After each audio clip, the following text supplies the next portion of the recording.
Hello 7th class students, welcome back on Saran classes. So 7th class मैं आपके सामने फिर हाजिर हूँ साइंस की एक और नई वीडियो के साथ. साइंस में हम डिस्कस कर रहे थे chapter number 8 wind storm and cyclone. Last class में हमने पढ़ा था फ्लो ऑफ एयर. एयर का फ्लो किस साइड होता है, हॉट एयर क्या होती है, कोल्ड एयर क्या होती है, ये सब हमने डिस्कस कर लिया था. और लास्ट टू लास्ट क्लास के अंदर हमने डिस्कस किया था एयर का प्रेशर किस तरीके से एग्जर्ट होता है.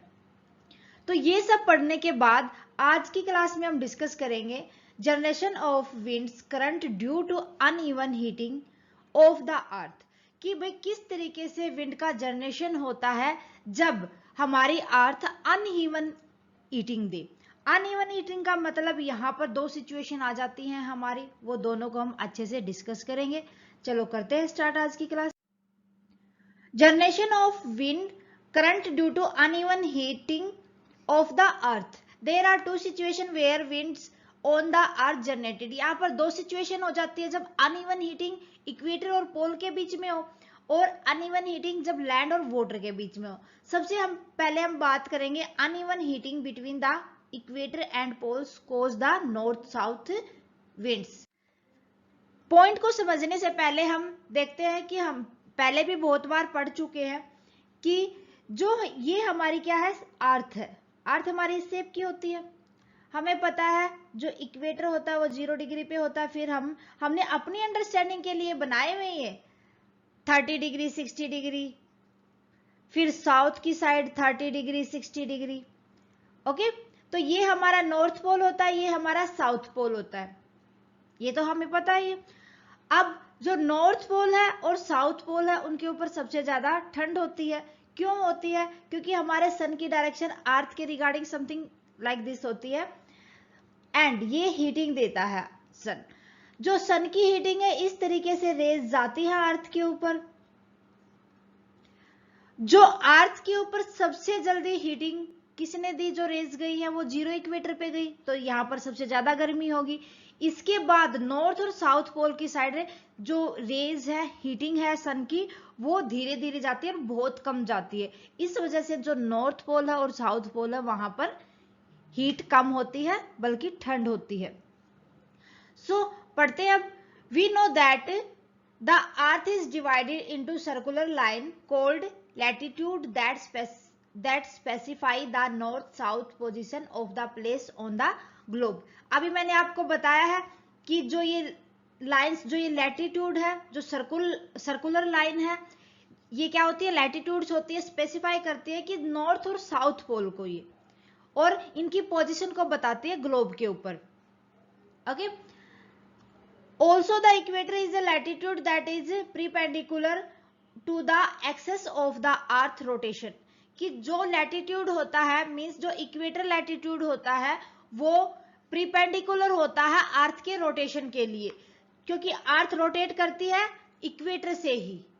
कहां से करेगी? अर्थ रोटेट इक्वेटर से ही करेगी. क्लियर है?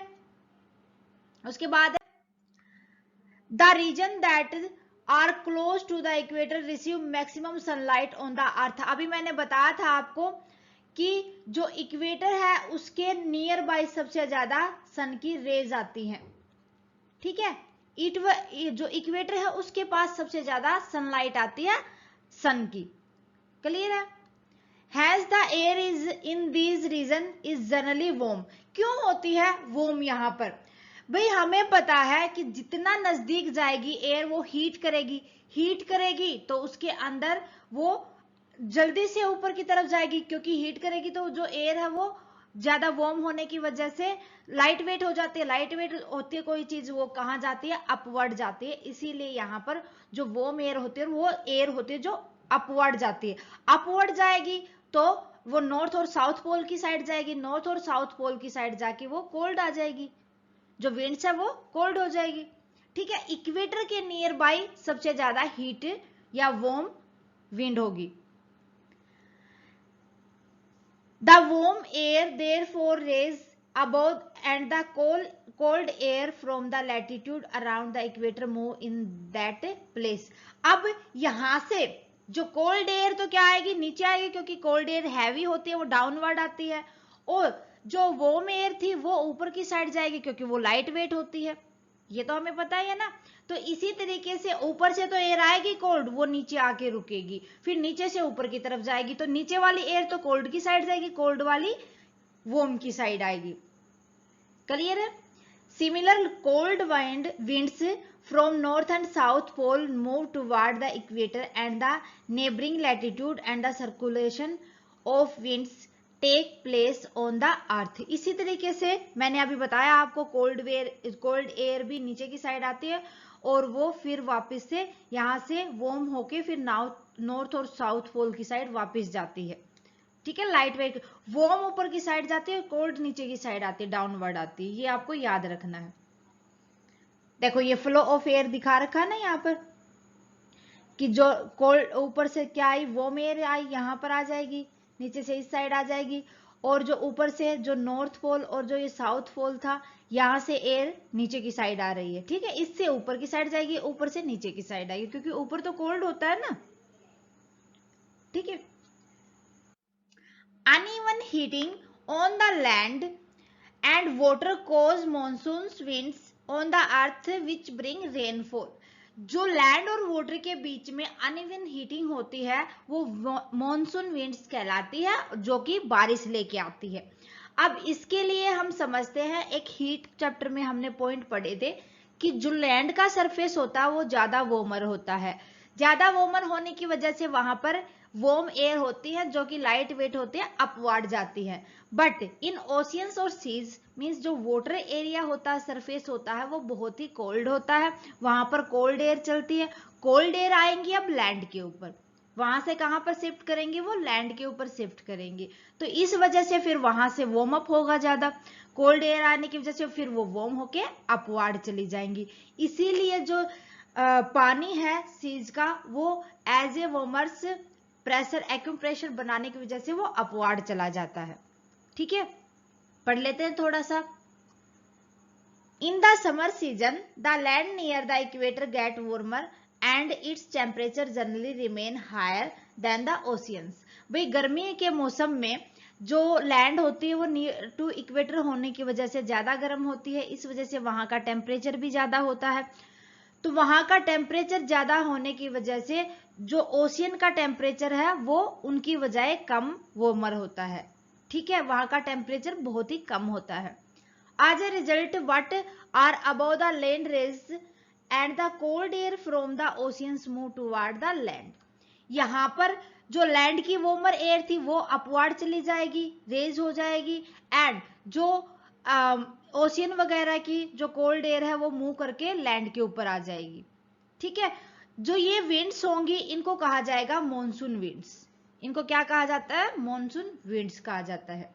क्लियर है यहां तक? आगे देखो, since this winds come from the oceans they carry water with them। भाई ये ओशियन से आई हैं जो ये winds, तो वाटर को भी कैरी करके लेके आई होंगी। In a similar way the winds in the winter season moved from the land toward the ocean। भाई अपोजिट चले अब हम कहां पर, विंटर सीजन में। तो विंटर सीजन में क्या होता है कि जो लैंड से, क्योंकि वहां भी ठंड होती है लैंड पे भी, फिर वो टुवार्ड चली जाती है ओशियन। यहां पर क्योंकि लैंड के ऊपर हो जाती है फिर कोल्ड एयर, अब हो जाएगी कहां पर, ओशियन की साइड। ठीक है, तो ये इन्हीं वजह से क्या होता है, रेनफॉल होता है, बारिश आती है इन्हीं सब चीजों की वजह से। जो कोल्ड एयर आती है, क्योंकि ओशियन से अगर विंड्स आएंगी तो वो अपने अंदर वाटर लेके आएंगी, वाटर लेके आएंगी तो वो बारिश करेंगी, तो इसीलिए तो उनको मॉनसून विंड्स कहा जाता है। ठीक है, तो डायग्राम से देखो, ये इंडिया के अंदर जो समर्स के अंदर मॉनसून क्या करेगा, एयर देगा किसको, लैंड को।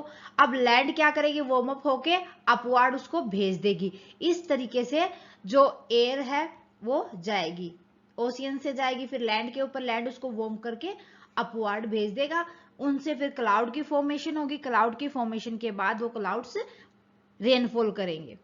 ठीक है, क्लियर है? तो ये था हमारा generation of winds due to uneven heating on the earth. दोनों पॉइंट आपको अच्छे से क्लियर हो गए होंगे।